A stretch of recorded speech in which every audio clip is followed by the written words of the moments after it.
When people talk about the future, they usually talk about automation, artificial intelligence, and machines replacing human work.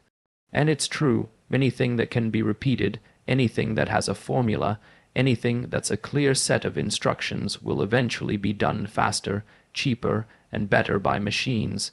That's just the direction the world is going in. But there is one area where machines struggle, and maybe will always struggle: creativity. Creativity is not a formula. It's not a set of instructions you can follow step by step. It's not even something you can fully explain. Creativity is the ability to connect dots in ways that haven't been connected before. It's the act of making something new, whether that's a product, a story, a piece of art, or a solution to a problem. It's not about repeating what has been done. It's about inventing what hasn't been seen. That's why creativity can't be automated. If you're doing something creative, you're working outside the box. You're stepping into the unknown. You're pulling something from your imagination and bringing it into reality. And by definition, that process can't be automated, because automation relies on rules, and creativity breaks the rules. Think about it this way. If you're writing code that performs a task, a computer can replicate that. If you're following a recipe, a robot can follow it too. If you're solving a math problem with a known answer, an algorithm can solve it faster than you. But if you're composing music that no one has ever heard before, or designing a product that nobody knew they wanted, or writing a story that moves people to tears, that's something only a human can do. That's where specific knowledge lives. That's where your uniqueness comes through. Creativity is also deeply personal. It comes from your life experiences, your culture, your struggles, your perspective. Two people can be given the same problem, and one will come up with a conventional solution, while the other will invent something entirely new. The difference isn't just skill, it's the personal lens through which they see the world. Machines don't have that lens. They don't have life experience. They don't have suffering. They don't have joy. They don't have the lived human story that gives rise to creativity. Another important thing to understand is that creativity doesn't always look like art. When people hear creativity, they often think of painting, writing, or music, but creativity shows up everywhere.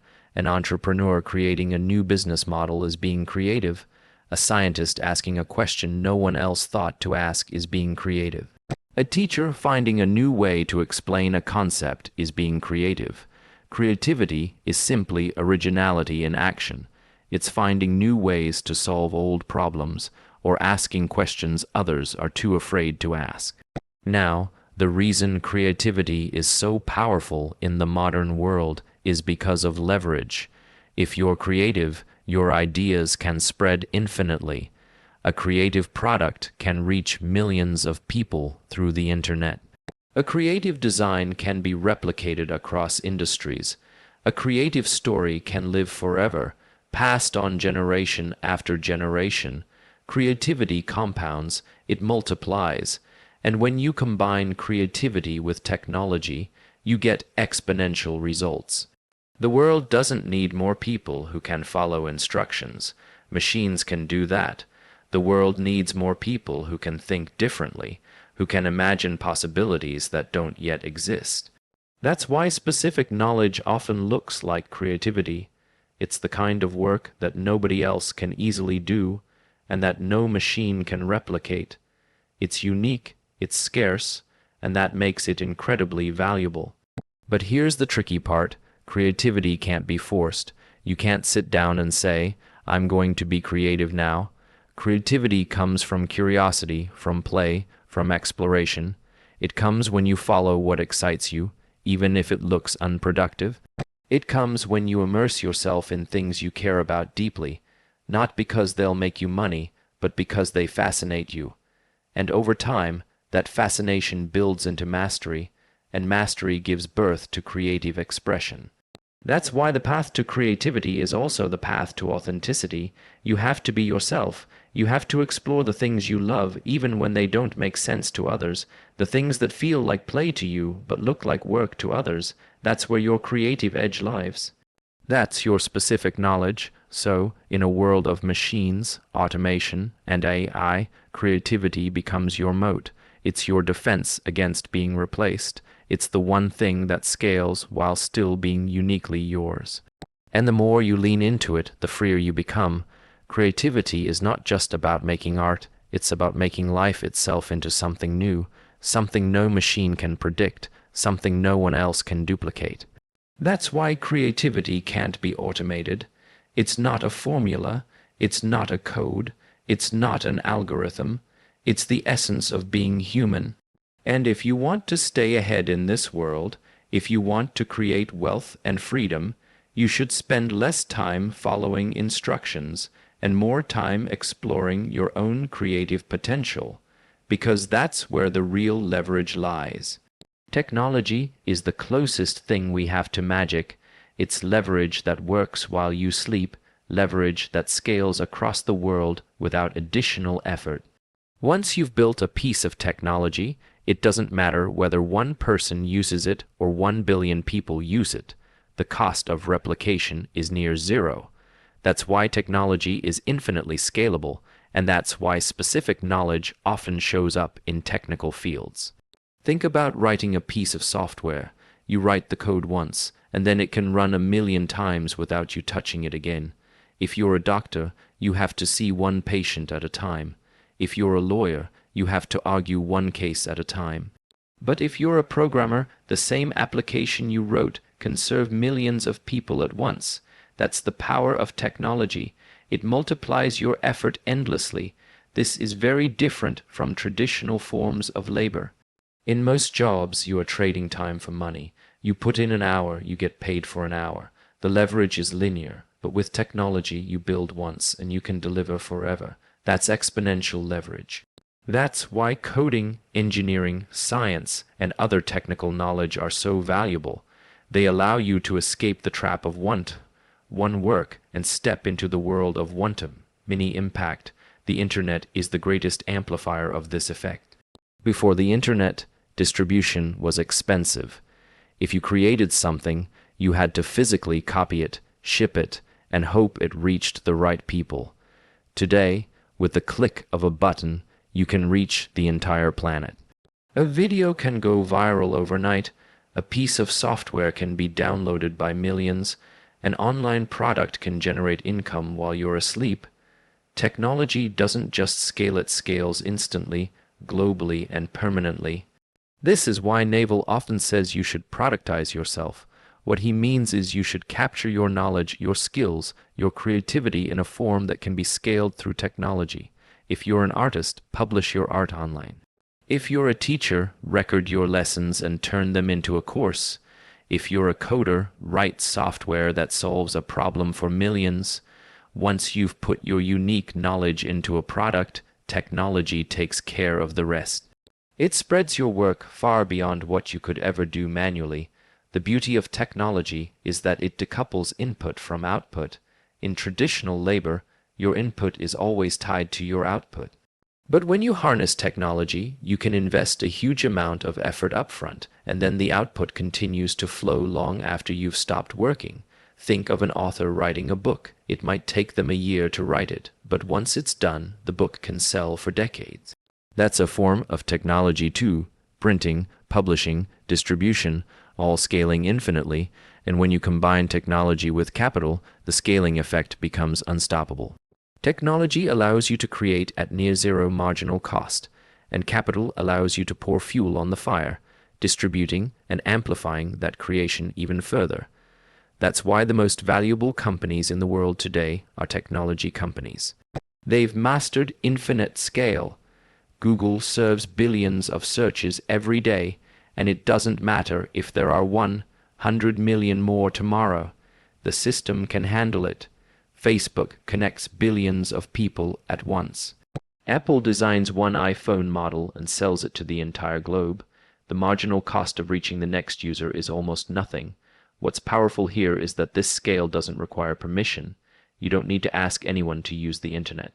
You don't need to apply for approval to publish a video, write a blog, or release software. The tools are free and widely available. The only limit is your ability to create something worth scaling. That's why specific technical knowledge is so valuable.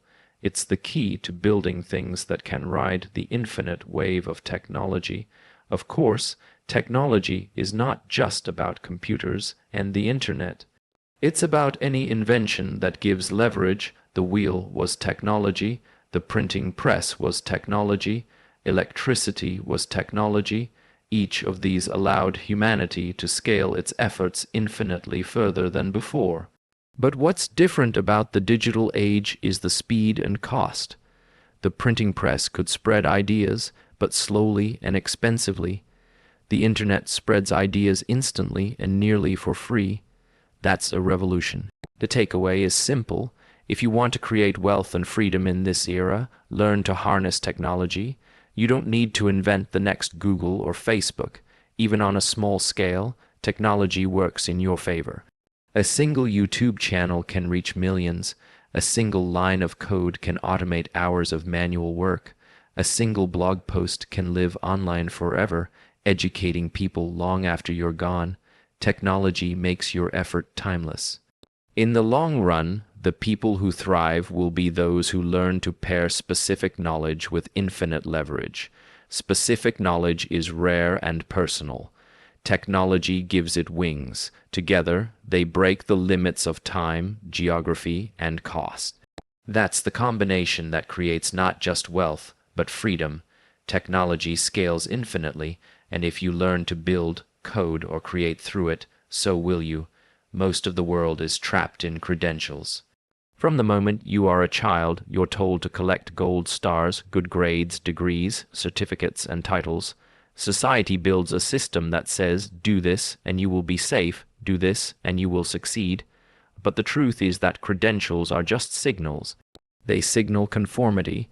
They signal that you were willing to sit in a classroom, follow instructions, and check the right boxes. Credentials are about proving that you can play someone else's game. Curiosity, on the other hand, is about discovering your own game. The problem with credentials is that they are backward looking. They measure what you have already done, what you already know. They can't measure your potential. They can't measure your hunger. They can't measure the strange mix of interests that will eventually make you unique. Curiosity, though, is forward-looking. It pulls you into the future. It draws you toward things you don't yet understand but want to explore. It creates paths that didn't exist before. If you follow curiosity, you will end up learning things that no one can teach you. You will dive deep into books that others skip. You will tinker with tools long after the class is over. You will lose yourself in practice, not because someone is grading you, but because you genuinely want to know. That kind of learning compounds in a way no credential ever can. When you are curious, you learn faster, you learn deeper, you learn without being told, and over time you build specific knowledge, the kind that only you have, the kind that makes you irreplaceable. Credentials create a ceiling. They tell you, this is what you are qualified for. Curiosity has no ceiling. It can take you anywhere. Think about the greatest innovators, creators, and thinkers. They didn't follow a straight line of credentials. They wandered, they experimented, they allowed their curiosity to lead them. Steve Jobs was curious about calligraphy, which had nothing to do with computers at the time, but later gave birth to beautiful digital fonts. Elon Musk read physics books as a teenager, not because he was told to, but because he wanted to understand how the universe worked. That curiosity eventually gave him the tools to build rockets and electric cars. Credentials don't explain greatness, curiosity does. Another problem with credentials is that they keep you on other people's timelines. You go from grade school to high school to university to job applications, all at the same pace as everyone else. Curiosity doesn't care about timelines. If something excites you at age 12, you can go all in. If you discover a new passion at age 40, you can still start learning today. The internet has broken the monopoly of credentials. Anyone can learn from the best teachers in the world, anytime, for free. Knowledge is no longer locked behind institutions. The only thing holding you back is whether you are curious enough to seek it out. Credentials also make you play status games. People chase titles and letters after their name to impress others, but curiosity is internal. It's not about looking smart, it's about wanting to know. When you follow curiosity, you stop asking, "How does this look?" and start asking, "What can I learn?" That shift frees you from external validation. It puts you in alignment with your authentic interests, and when you live from that place, you are much more likely to create something new, because you're not afraid of looking different. Curiosity is also a compass for joy. If you spend your life chasing credentials, you might end up with a resume full of accomplishments, but a heart that feels empty. If you spend your life following curiosity, you will be engaged, alive, and playful, even when you're working hard. The things that feel like play to you but look like work to others are the purest signals of your path. They are not distractions. They are the map to your unique contribution. The irony is that when you follow curiosity deeply, credentials often follow anyway. People start to recognize your expertise. They give you titles, awards, positions, but those are byproducts. They are not the goal. The real goal is to become so good at what you do, so unique in your knowledge, that the world can't ignore you. And you can only get there by following what genuinely fascinates you, not by collecting certificates. So the choice is simple. You can live a life of credentials, where your value is determined by someone else's stamp of approval, or you can live a life of curiosity, where your value is created by your authentic interests and your specific knowledge. One path makes you a replaceable cog in a machine. The other makes you a one-of-one. Credentials fade, curiosity compounds, and in a world that rewards originality, curiosity is the better investment. Follow curiosity, not credentials. That's where freedom lies. That's where leverage lies. That's where you become yourself.